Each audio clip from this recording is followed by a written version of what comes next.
Good morning, everybody. Morning for me, Andre with Eagle Express. Beautiful weather outside. On a Saturday, I got nothing better to do, I guess, other than prepare for winter. The way we're preparing for winter is I'm gonna take the wheels off today. Obviously replace my shocks on both sides, my front. I have 3,500 shocks in here from a 3,500 van, which I did not like. I'm never gonna do that again. And honestly, I don't know. I probably wouldn't recommend it for you either, just because it makes this van a lot stiffer. If you rode a 2,500 and then you stuck some 3,500 shocks in here, and they did not last a long time. Maybe I don't even know. Maybe 100,000 miles, maybe from stock, and that's nothing. The way to know that your shocks are bad, you can listen to them. If they're making a smacking noise, they're bad. If they're making a hissing noise over speed bumps, they're bad. Or just watch your tire wear. Look at this. Kind of hard to tell, but basically you got a round spot and then you got a big flat spot. Then again, we go round and then we go flat. Then we go round and then we go flat. So we got bigger flat spots than round. That's just on the outside here. On the inside, I don't know. It looks like on the inside that's okay as far as that goes. But definitely, my van doesn't definitely need an alignment. It definitely needs shock change. I'm going back to 2,500s. They got a 2-year warranty, and I think it cost me like $400. Bought them in Portland to save money on tax, so I didn't even pay sales tax on them. Gonna take the wheels off. Gonna inspect my brakes. If I need to replace brakes, I'm gonna do that today as well. And then I'm also gonna inspect my ball joints, because I want to make sure that in the suspension there's nothing else wrong. And I'll go over that with you guys and show you what to look for and see what's going on if in case those ball joints need to be replaced. It might not even be 100% visual, but I think I'm still going to order them up and probably replace them here before the snow comes, which is supposedly starting next week, I guess. Let's get to it. Get the gun out, get the wheel off, and take a look inside. To replace the shocks, it's real simple. There's 2 bolts in there, and then you got a bolt inside of here. Basically, you need to take your floor mat off on the other side. Here it's in the compartment where the jack is. There's a bolt and nut right there. So basically you need to use one of them star bits, a T. I don't know what size exactly, but I got a set of them. A T and then a wrench to get this loose. Then you can get all this out with a gun, and then just pop it open, put a new one in, and then you're done. Right after that, you do have to go to an alignment, because your tire is going to sit either straight this way or this way. So you need to make sure that you at least align it okay-ish, to your liking with your eyes. And then definitely go take it for an alignment, because every time you do replace a shock on a Sprinter van, you absolutely have to take it for an alignment. As far as brakes go, it's nice to, I guess, be a Sprinter owner for years and years, because you just have some sets laying around. Bought some, never got to change them out before I sold vans, so I've got a set of the fronts from older models, but they still work. And I've got a set of the rears, I believe. These are the rears right there, sitting there too. So 21 millimeter bolts right here in the back is what you want to unscrew. This will come undone, and you could just take these straight out. Super easy, nothing difficult. So we'll get the brakes swapped out over here at the front. If you take out the wheel and you just look at the front, that's not what you want to do. Look what I have in the front. Layers, huh? Can't show you guys a good view of the front one. Okay, there it is. The front, you see how big that still is? Kind of hard to focus. That's big. The rear is in here, and the rear is probably 3 times almost smaller. So this one is still okay, and it would probably be all right to use, but I like to just swap mine out, and I don't really, when I get in there, I just would rather change them out. So I'm going to swap both of them.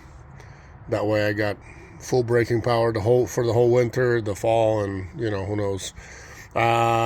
This van has gotten 200,000 miles with me touching the brakes on it. So 200,000 as an expediter And since you're on the road all the time, almost freeway 99.9% of the time always, you do not really use your brakes. So the brakes last a long time.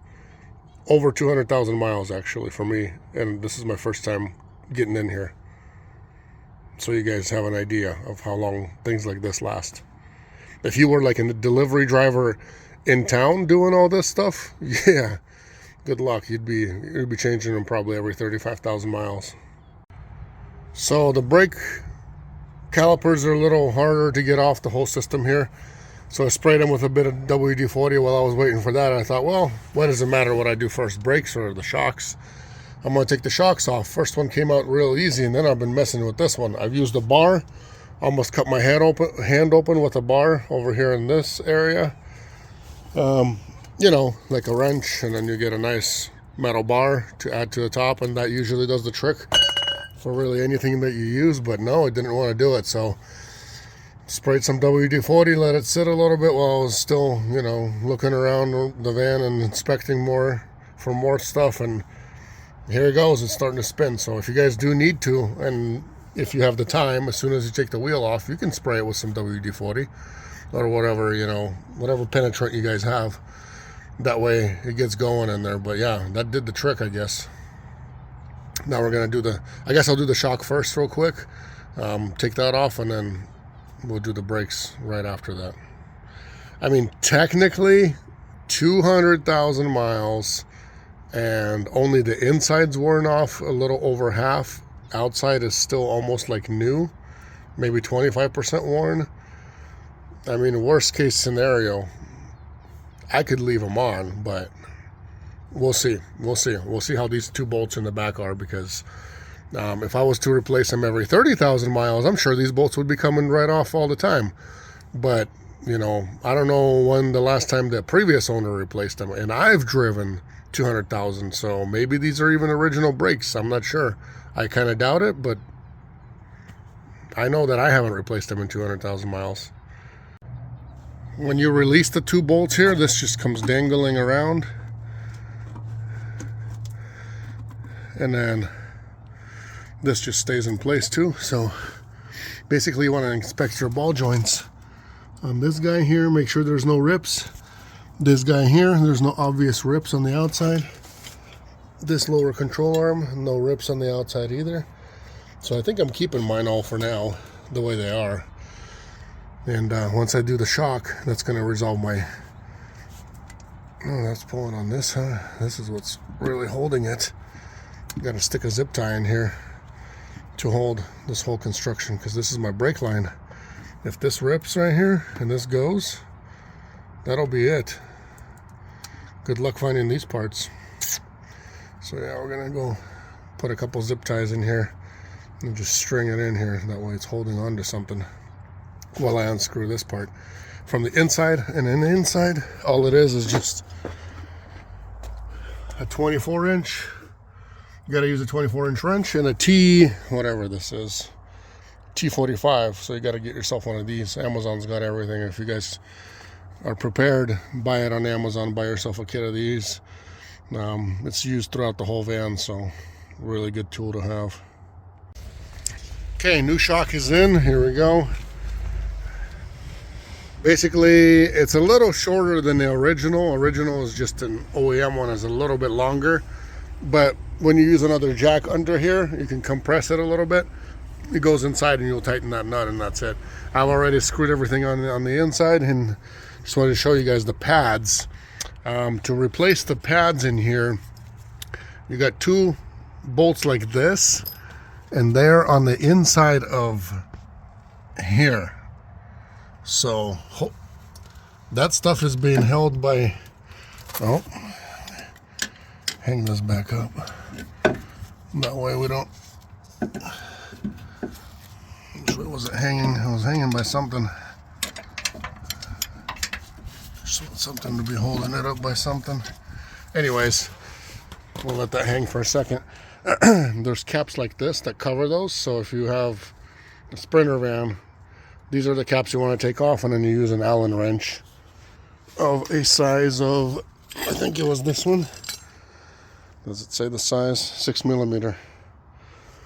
and you unscrew those out, and then basically pry this part out with your screwdriver, and you take them off. Here's my brakes.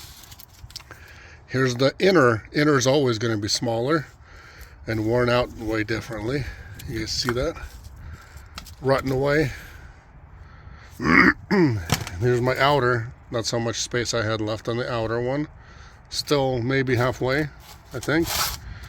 And then, you know, here's the comparison of a new pad versus the front pad. New pad versus rear pad. Big difference. Anyway, the other part I was going to tell you guys is to do the brakes. There is a brake caliper compression kit that you most likely should just buy and just keep. That way you can do it on all your vehicles, because these pistons here, or whatever brake calipers they call them, these are out, as you can see. And basically what we're going to do now is use a special tool and compress these in. I used to do it old-fashioned way a long time ago with a small vise, with a little vise. I would clamp it right here and just push them in, both of them at the same time. But now there's a tool, so a tool is way much easier to use than some vise. So I'll show you guys the little tool. Here's the brake caliper kit. Ranges anywhere from like 15 to 30, 40 bucks on Amazon, whatever you guys want. Take your pick, buy one, that way you can replace the brakes on any vehicle you guys own, because it pretty much does everything. I can use one of these and push down on both of them at the same time right here. So I'll get this done, put on new brakes, and we'll be a happy camper. And then don't forget to use brake cleaner to get rid of all this, because you might not have brakes.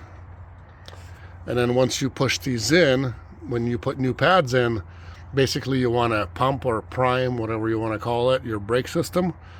Shops do it their own way. I think maybe shops have some stupid thing, but anyway, I just get in and I pump the brake 10 times and hold and let the pedal go all the way down, and do that about 10 to 15 times.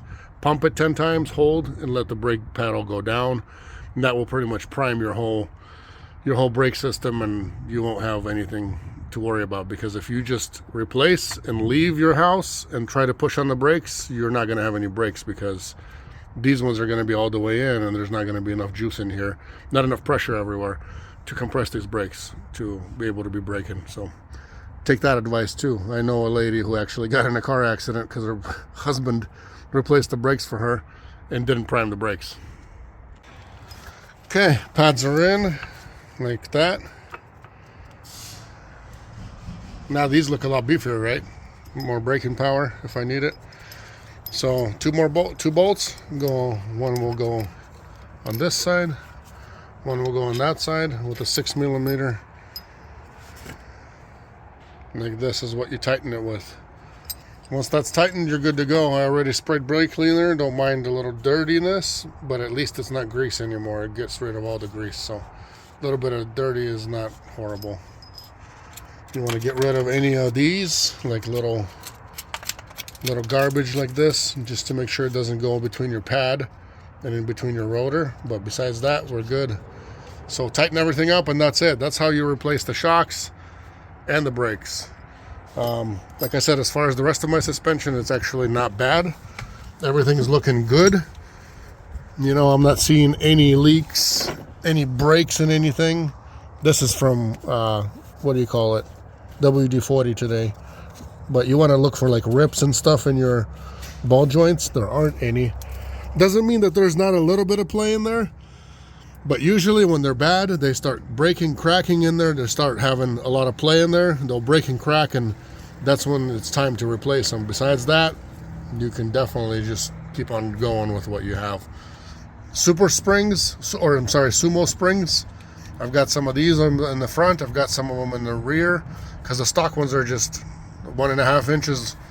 These are monsters. This keeps the sway and all that. I've done videos on this before, so you guys can watch that install video and then watch my update video, what I thought about them. Definitely worth the buy. I think it was like a $600 investment for the front and back. Really good Really good investment. When you're getting in and out of your parking spots, or when you got semis passing you, when you're passing semis, other wind gusts, this stuff keeps you from swaying and, you know, losing your cool on the freeway. Yes, you are still going to get, you know, caught off guard sometimes by the wind gusts, because, you know, this is a 23-foot or whatever big old parachute, and when you got some side wind gusts, yeah, you definitely feel it. So tires are coming next, guys, so I'll show you guys what I get and what I drive with out here in the wild west in Montana, Idaho, Oregon in the snow, so that way you guys can see. If you want to pick up a pair of those, they're called Lionheart Lion Claw X2s. They're on eBay, $500 a set right now for the Sprinter van. That's pretty much it. I don't think you need to see the rest of it, like putting the tire back on and anything else like that. So basic stuff I showed you guys, basic tools that you would need, and that's pretty much it. Nothing to it. Now, before going anywhere, this thing's going to go for an alignment, and it's going to go for an alignment probably Monday, because today's Saturday already. There's end of, you know, by the time I do the other side, it's going to be kind of late in the day that anybody's going to take it in. So God bless you guys. Take care. See each other next time. And if you have comments and other kind of things you want to say, leave them in the comment section.